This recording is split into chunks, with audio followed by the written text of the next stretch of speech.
os recuerdo, los que veis este vídeo, que hablamos el otro día del perdón que debemos de tener el uno al otro, la misericordia, la bondad mutuamente entre todos. Hoy vemos algo interesante también, como siempre, y debemos tener como ansia de saber lo que quiere Jesús para recordarnos y volver a la casa del Padre. Es 11 de septiembre, es lunes, es el año 2017 y estamos en la liturgia de la Iglesia Católica en el ciclo A. Y es Lucas, en el capítulo 6, del versículo al 6 al 11, que nos dice esto. Un sábado entró Jesús en la sinagoga para enseñar. Jesús iba a la sinagoga, que es donde la gente estaba, como también no solamente a la sinagoga, sino más bien casi siempre con toda la gente. Donde estaba la gente, allí estaba Jesús. Pero como los sábados los judíos celebraban el gran día en la sinagoga, fue allí a enseñar. Esto nos quiere decir también, antes de leer lo que sigue, que debemos de aprovechar todas las situaciones concretas de nuestra sociedad y de nuestro mundo para enseñar como enseñaba Jesús. ¿Sabéis cómo enseñaba Jesús? Con autoridad. Eso lo sabemos. ¿Por qué? ¿Por qué tenía autoridad y tenía contagio? Porque lo que decía y enseñaba, él antes lo vivía. Ese es el gran problema de que contagiemos algo cada vez que hablamos. Recordando siempre que no es más interesante lo que decimos, sino lo que hacemos, aquello que decimos. Porque la reprimenda que Jesús le dijo a los fariseos estaba muy clara, y lo hemos recordado, y es interesante recordarlo siempre. Hacer caso de lo que ellos dicen, pero no hacer caso de lo que ellos hacen, porque no hacen lo que dicen. Seguimos. Había un hombre que tenía parálisis en el brazo derecho. Los letrados y los fariseos estaban al acecho para ver si curaba el sábado, otra vez el sábado, y encontrar de qué acusarlo. Pero él, sabiendo lo que pensaban, porque no era tonto, dijo al hombre del brazo paralítico: levántate y ponte ahí en medio. Él se levantó y se quedó en pie. Jesús le dijo: os voy a hacer una pregunta. Qué listo era Jesús. ¿Qué está permitido el sábado? ¿Hacer el bien o hacer el mal? ¿Salvar a uno o dejarlo morir? con su misma pregunta, le da la respuesta. Y echando en torno una mirada a todos, les dijo al hombre, al paralítico: extiende el brazo. Él lo hizo y su brazo quedó restablecido. Ellos se pusieron furiosos y discutían qué había que hacer con Jesús. Vaya que vaya. Bueno, como suele ser habitual, Lucas suaviza el relato original que habla Marcos en el capítulo 3 del 1 al 6, silenciando tanto la ira de Jesús como la voluntad de los fariseos de acabar con él. Por lo demás, el mensaje es el mismo. La sinagoga, signo de la religión, que quita autonomía a la persona, brazo paralizado, símbolo de esa autonomía. Promueve una actitud de acecho, de acusación y finalmente de asesinato de la persona que, según ella, viola la norma establecida.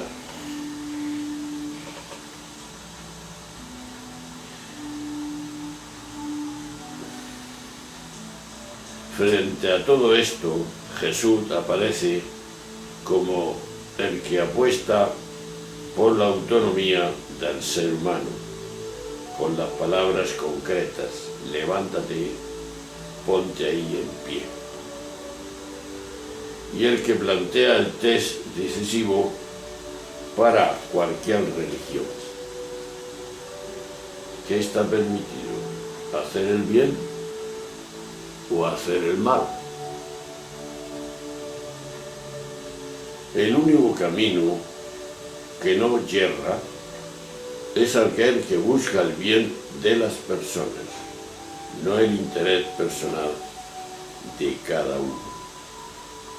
Ni siquiera lo que se presenta como lo más sagrado, la religión, puede situarse por encima de ese criterio.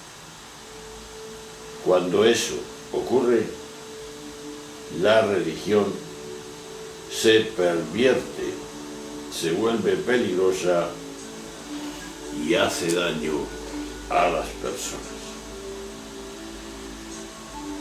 ¿Cuándo empieza la religión a ser peligrosa? Cuando cae en el adoctrinamiento, en el legalismo, en la ley y en la doctrina.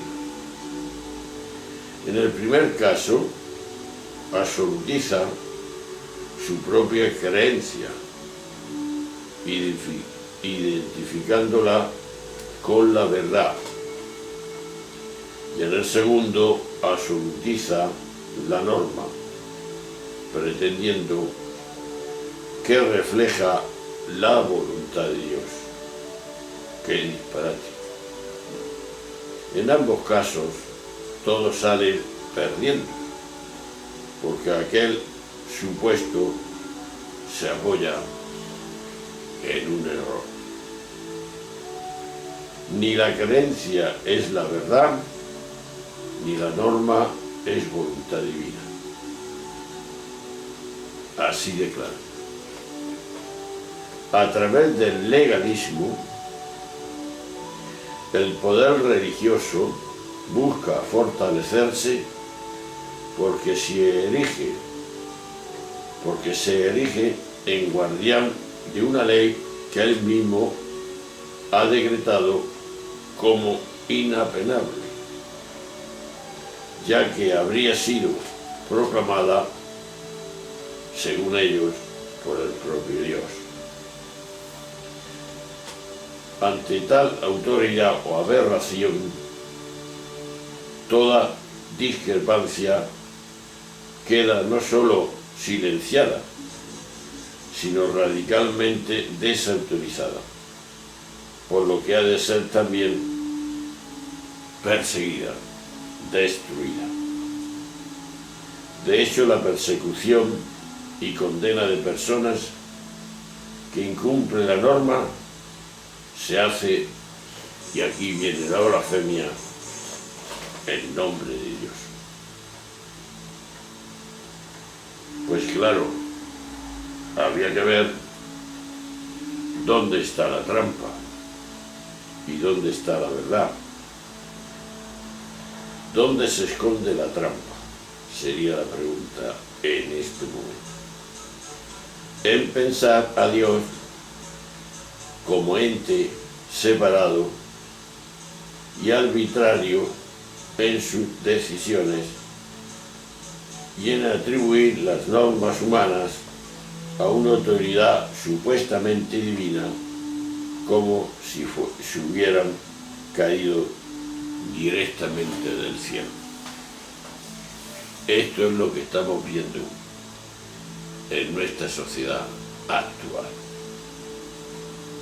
Por eso la pregunta hoy es la siguiente: ¿soy consciente de las trampas del adoctrinamiento y del legalismo? Adoctrinamiento o adoctrinarismo y del legalismo. A ver, ¿cómo es la cosa? Para comprender la hondura que entraña este relato, es necesario tener en cuenta el alcance de la pregunta que hace Jesús. Esa pregunta no se refiere solo al sábado. Lo que Jesús quiere oír de los representantes religiosos no es la respuesta a una casuística concreta, que se refería así y así estaba o no estaba permitido curar en sábado a un enfermo crónico cuya limitación, por otra parte, no exigía curarlo de inmediato porque su vida estuviera en peligro de muerte. Ese no era el caso de aquel momento. Se trataba de un manco que podía esperar perfectamente hasta el día siguiente, que diríamos nosotros. Entonces surge la pregunta: ¿por qué, pregunta Jesús, si el sábado se podía salvar a uno o dejarlo morir? El manco no se iba a morir por el hecho de salir aquella tarde de la sinagoga tal como había entrado. Entonces, insistamos en que, ¿a qué venía aquella pregunta?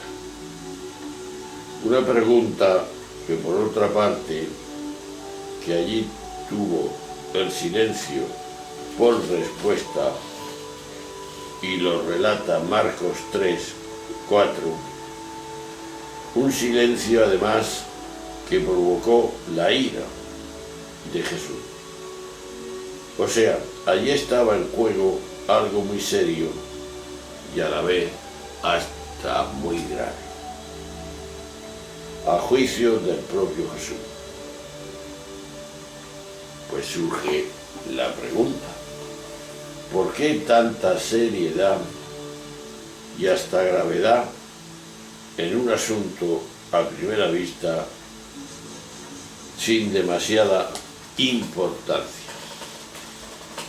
Ahí se ve que muchas veces nos equivocamos y lo más importante nunca lo hacemos. Nos quedamos en minucias. Lo que allí estaba en juego en sí para la religión y sus responsables, lo primero es la observancia religiosa, o lo primero es la salud el bienestar y la plenitud de vida de cualquier ser humano. ¿Cuál es lo primero?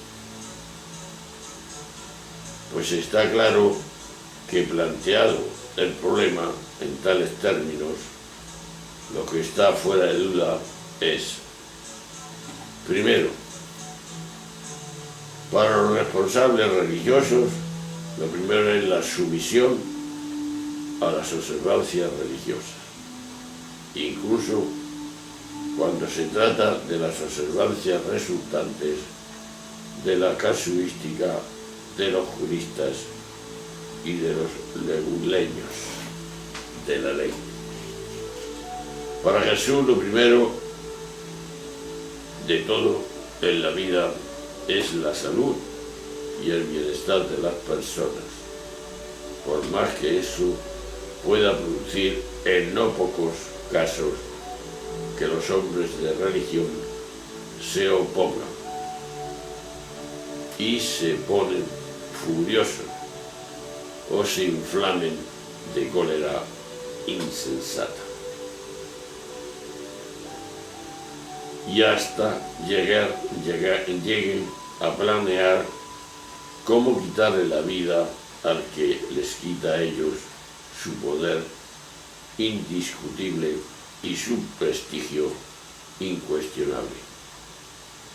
En esto radica el peligro que entraña con frecuencia la religión, que no hace lo que debe de hacer. Por eso la pregunta, como siempre, la escuchamos. Soy consciente de las trampas del doctrinarismo y del legalismo que tenemos en cada persona, en cada institución, sea civil o religiosa. Ahí está la cuestión. Y ahí podemos meditarla y reflexionarla. Un abrazo, hasta ahora.